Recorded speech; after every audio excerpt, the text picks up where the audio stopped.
Y'all, it's your boy Warren G. I got a real cold bike. Got a little bit more volume now though. Go this way, I guess. Just got my Arrow slip on, put on.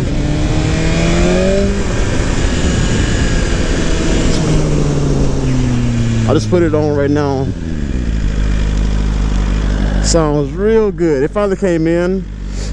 Something that I didn't like was, you know, everything usually comes with a removable DB killer. Well,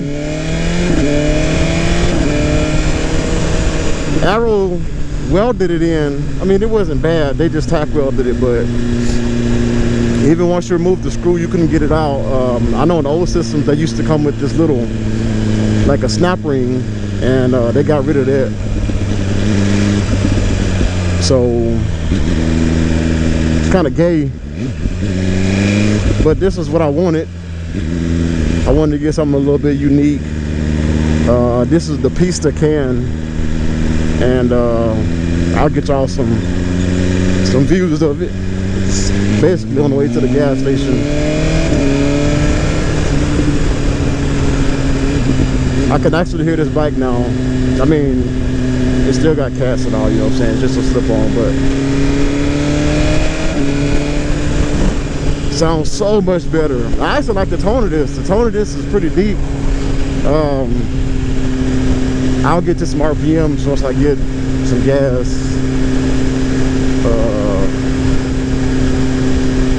I gotta go shopping, so I'm not fixing to be out riding, but I guess kind of talk real quick on why I decided to get this bike.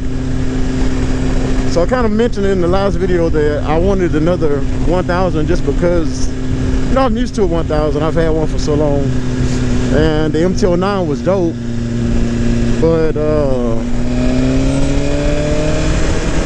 I just, like I said, the top end wasn't doing it for me. So first of all, the main three reasons why, I ain't gonna say reasons, but the main three people that convinced me to get this bike was by far, first and foremost, Jelly. You know what I'm saying? Rest in peace, Jelly, man. He was always trying to get me to get one of these bikes, and man, that was the homie. You know, he was the first one or two people that got me into the racing scene. So Jelly was the homie. Second, I ain't gonna rate y'all, you know what I'm saying, in order, but JacBeQuic and the homie RevItRalpH, I'm just saying they Instagram handles. You know what I'm saying? Me and Jack, we've been cool for a long time, and you know what I'm saying, we got some history, but nothing bad. But it's Jack and Zocalo, man. Jack always put out some good content with Zocalo, and the homie Ralph was basically, when I told him that I was looking for another bike, he was like, just come ride mine. Just come ride mine. He was like, if you ride it, you gonna want it. And I didn't even ride one. I hadn't rode one of the K67s. I had rode the older gens, but not a K67. So I kind of wanted the options that I wanted. I wanted just the basic, nothing too crazy. I didn't really want the like the carbon wheels and all of that. I wasn't gonna be racing in that. I just wanted the 1000. So I ended up finding this one. It was a crazy story about how I even got this bike, because Dylan was actually looking for a bike at the same time as I was, and he had tried to order one, and he said that BMW wasn't taking orders.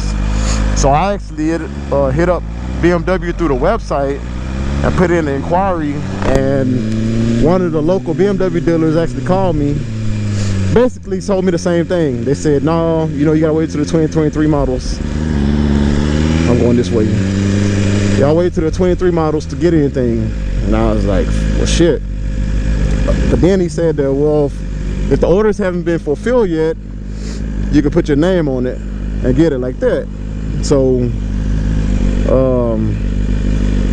basically I had a bike that was coming in that didn't have a name on it. Well, this dealership was like, look, put your name on it because these bikes ain't gonna last long. And I was like, all right, let me get to the crib. You know what I'm saying? It was something I had to check out at the crib before I could, you know, put my name on it. The deposit was refundable, but I'm not a person to hold on to it. Like, I'm either get it or I'm not. So I was like, hey, let me get to the crib and check on something, and then I'll hit you back up. So this is at about 1 o'clock. I got home around 5 o'clock. I hit him back up. He was like, nope, somebody's already came and put a deposit on it. He was like, but we do have a M model, which, like I said, I didn't really care about the M model at the time.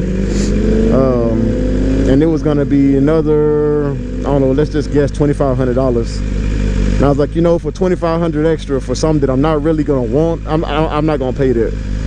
So I waited. Well, a little bit before then, I had started looking on like Cycle Trader and everything like that. Found a dealership that said they had one, but when I called the dealership up to just verify, they said no, the internet department hasn't been updated yet. We don't have one. And I was like, fuck, all right, cool, it is what it is. So I basically at that point I kind of gave up. I was actually looking at a R1, a newer R1, and Ducatis. Well, the homie Mez was riding around some Ducatis and was like, look, man, you ain't gonna want that Ducati in the summer. He's like, it's you sitting on a fucking heater basically. And I was like, all right, I guess I don't want a Ducati. And he kind of talked me out the Ducatis. I wanted one, but he talked me out of it. And I was actually looking at the Street Fighter version of the Panigale, and you know, even though it's got all the power that the regular Ducati Panigale has, he's like, nah, you know, just if you want to start playing with us, it's gonna be kind of crazy because that wind is gonna be in your neck basically. And I was like, yeah, you're right. Since at 157 on the neck, it was pretty wild. You got to be hugging that tank. And so kind of basically left me down to R1s or wait for S1000. Well,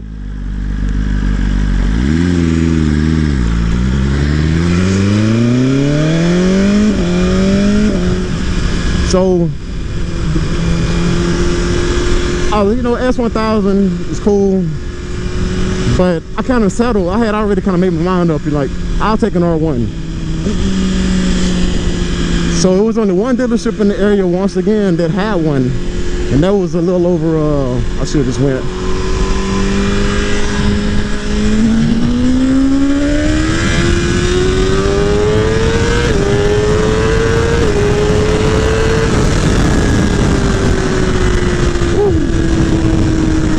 It settled a little bit, like it lost traction real quick.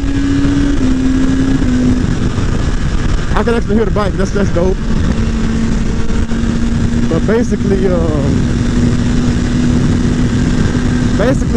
dealership was kind of like an hour away, and I really didn't want to make the trip. It was used also. It had around 1,200 miles on it. And I'm kind of weird about buying used stuff. Like, it don't matter. I'm kind of weird about it.